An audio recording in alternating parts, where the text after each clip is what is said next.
لا أقسم بهذا البلد وأنت حل بهذا البلد ووالد وما ولد لقد خلقنا الإنسان في كبد أيحسب أن لن يقدر عليه أحد يقول أهلكت مالا لبدا أيحسب أن لم يره أحد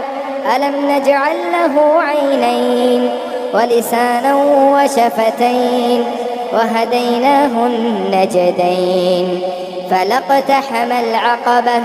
وما أدراك ما العقبة فك رقبة أو إطعام في يوم ذي مسغبة يتيما ذا مقربة أو مسكينا ذا متربة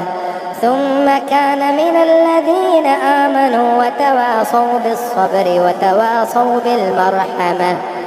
أولئك أصحاب الميمنة والذين كفروا بآياتنا هم أصحاب المشأمة عليهم نار مؤصدة.